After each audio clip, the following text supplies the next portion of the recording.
Yop tout le monde, comment ça va? Alors, aujourd'hui, nouveau petit tuto. Je vais vous apprendre à devenir plus qu'un administrateur, plus qu'un big grand administrateur. Je vais vous apprendre à avoir le contrôle total sur votre PC, Windows. Alors, pour ça, en fait, il faut simplement, euh, enfin, simplement, peut-être pas, il faut donc vous attribuer tous les trois sur les fichiers système. Je ne sais pas si vous l'avez déjà remarqué, mais par exemple, quand vous voulez renommer un fichier important tel que cmd.x, programme, ou le j'ai où Windows, système32, cmd.x. Si vous voulez le renommer, vous ne pouvez pas. Il vous faut le droit administrateur, mais en plus de ça, il vous faut l'autorisation de Trusted Installer, qui est là bien pour faire chier son monde, mais pas trop. Il est surtout là pour protéger le système contre des manipulations un petit peu débiles, comme celle que j'ai été en train de faire. Pour contourner cette autorisation, il faut donc devenir propriétaire à la place de Trusted Installer. Faire ça consiste en gros à faire une big grosse faille sur votre système. Vous devez bien vous en douter. Parce que ça veut dire que n'importe quel virus pourrait modifier en gros n'importe quel fichier. Mais vous aussi vous pourriez modifier n'importe quel fichier. Et si vous n'êtes pas top doué, ça peut être top dangereux. Donc, par souci de sécurité, pour essayer de contourner cette grosse faille, on va activer le compte administrateur qui par défaut n'est pas activé. Donc on ouvre CMD en admin.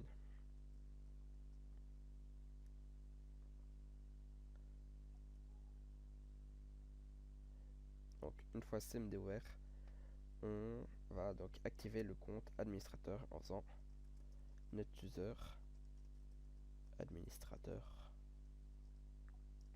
slash active 2.yes. C'est bon. La commande s'est terminée correctement. Si vous recevez une commande du genre accès refusé, ou par exemple la commande a pu s'exécuter, ou vous devez avoir les trois administrateurs pour exécuter cette commande, c'est que vous n'avez pas ouvert CMD en tant qu'administrateur. Soit que vous ne pouvez pas, soit que vous ne l'avez tout simplement pas fait. Donc maintenant que l'on a fait ça, on redémarre le PC en faisant redémarrer tout simplement. Et on va se connecter à ce compte administrateur et attribuer les droits et la propriété de tous les fichiers à cette personne uniquement à l'administrateur. Ce qui veut dire que vous devrez vous connecter sur le compte administrateur pour modifier les fichiers. Pourquoi ça? Parce que si vous êtes bête utilisateur ou même n'importe quel autre utilisateur et que vous vous amusez à modifier les fichiers, ça peut être dangereux. Comme par exemple faire crasher le système au démarrage ou ne plus pouvoir exécuter les commandes importantes telles que copier-coller avec le CMD ou des trucs ainsi. Donc on va attribuer les droits uniquement à l'administrateur. Et on va aussi mettre un mot de passe à cet administrateur. Donc administrateur. En soi, je pense que le reboot n'était pas nécessaire, mais c'est préférable.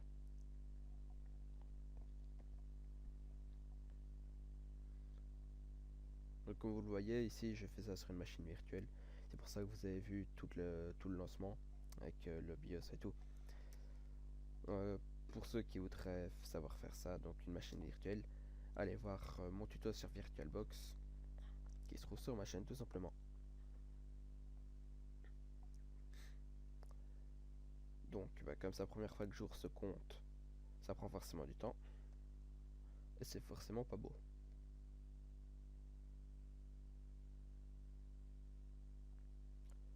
C'est bon. Donc ordinateur, on va dans le disque local. D'abord on va peut-être mettre le mot de passe.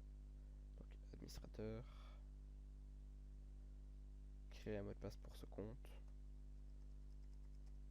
Vous mettez votre mot de passe.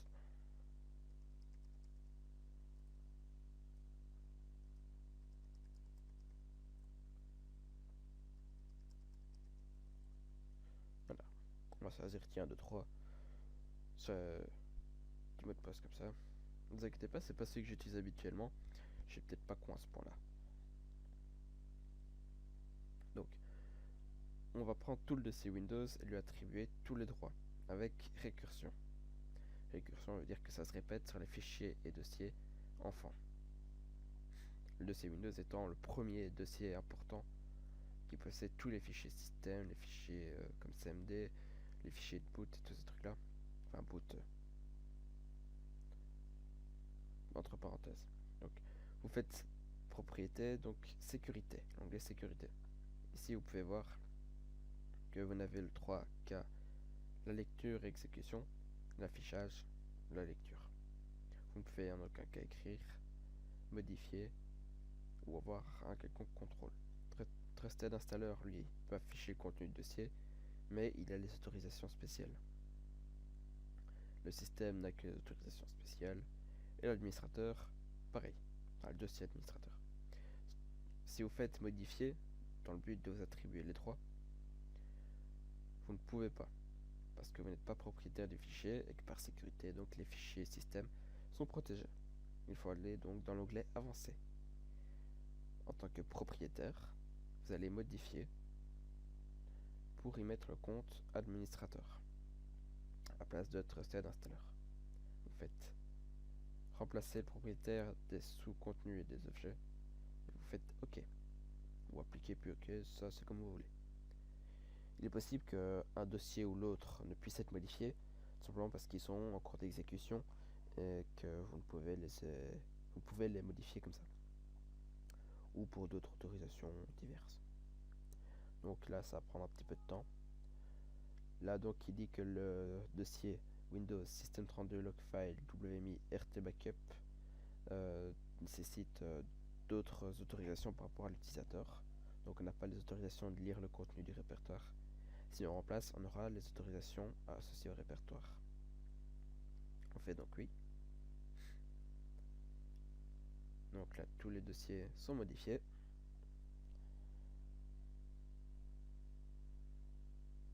Vous voulez une petite musique de fond? Non? On sait jamais. Ça prend du temps.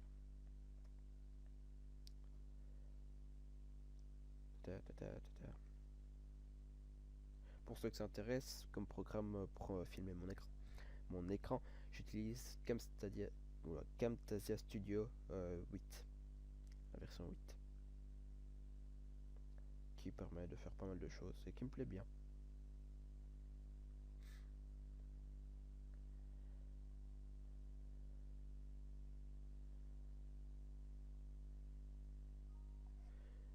Voilà, donc là maintenant c'est une confirmation comme quoi j'ai bien tous les droits, donc je fais OK.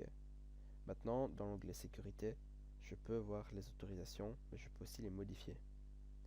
Donc je prends administrateur, c'est-à-dire moi, voilà, il n'est pas dedans. Donc si vous ne voyez pas le compte administrateur dans la liste, faites bien attention, là il est marqué administrateur avec un S, c'est le groupe administrateur, pas l'utilisateur.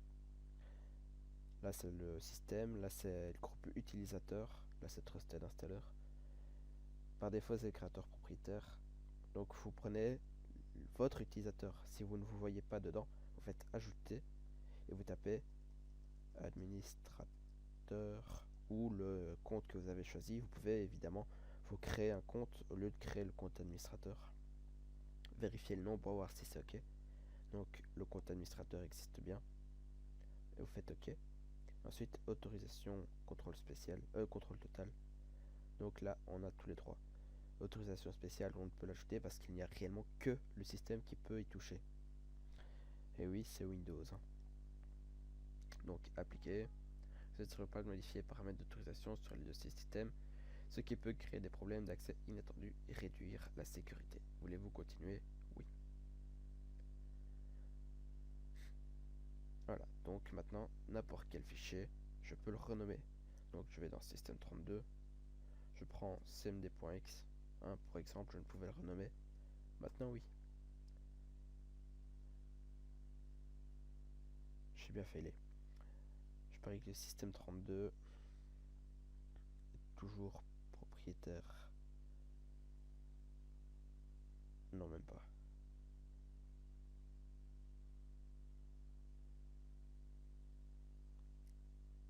Faut bien que ça arrive.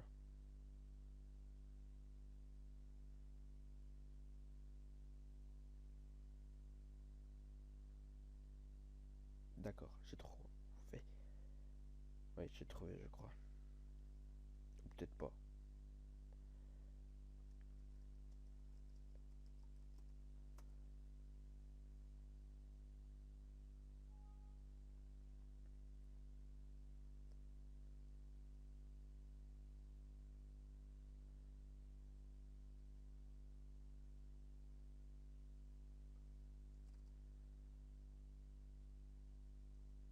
Ok, voilà.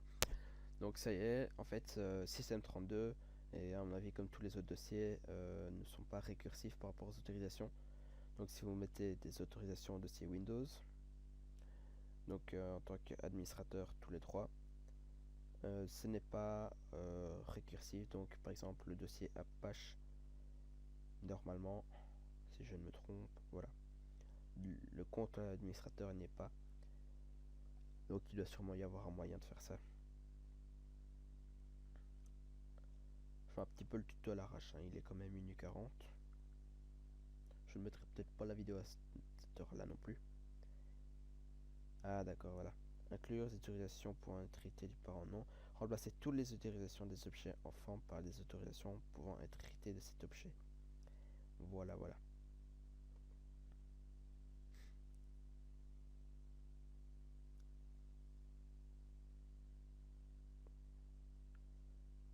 C'est bon, j'ai donc trouvé.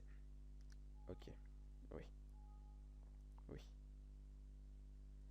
Donc, pour que ce soit récursif et que tous les dossiers soient pris en compte, je vais vous remontrer la manip parce que je l'ai fait un petit peu en vitesse pour vérifier. Vous faites donc clic droit sur Windows, toujours dans l'onglet sécurité. Je vais vous montrer ça dès que ce sera terminé, ce sera plus facile.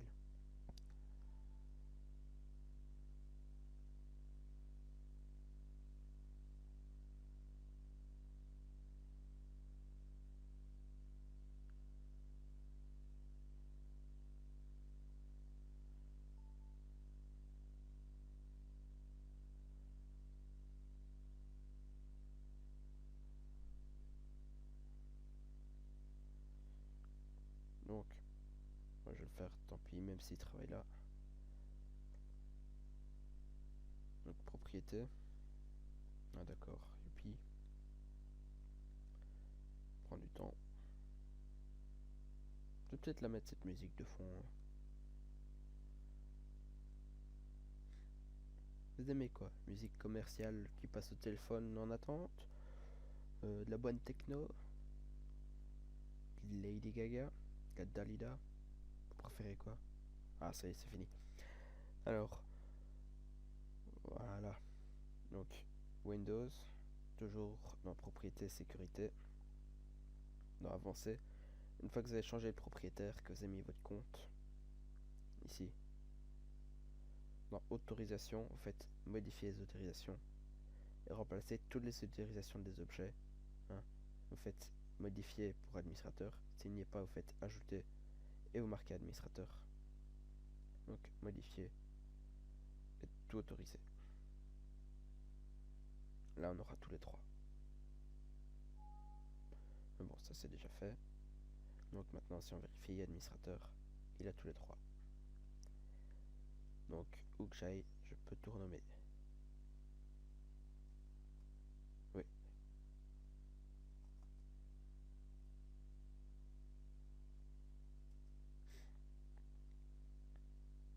Je des dossiers au hasard. Ce qui peut être dangereux, donc là non. On va prendre un dossier ou un fichier qui pourrait être un peu... Oh bah, j'ai dit. Oui, l'issue du registre. I get it.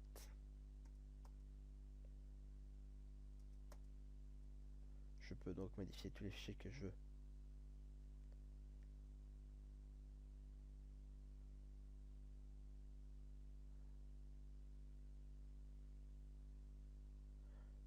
Alors, si je ne me trompe, et ça ce sera peut-être dans un prochain tuto, normalement, Avast par exemple vous empêche bien des choses telles que le stopper dans le gestionnaire de tâches ou des choses ainsi.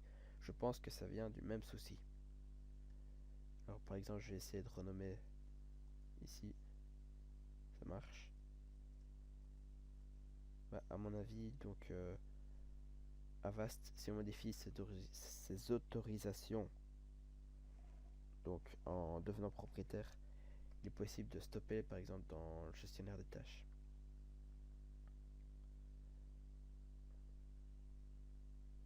À mon avis, maintenant que je suis propriétaire de tous les fichiers système, je peux stopper tous les fichiers que je veux. Enfin, tous les processus.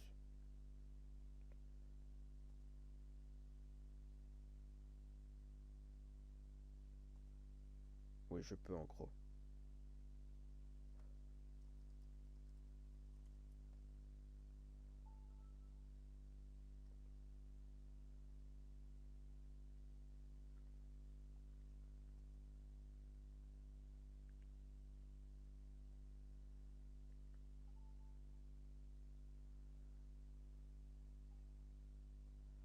Le processus inactif, ça c'est toujours la petite merde.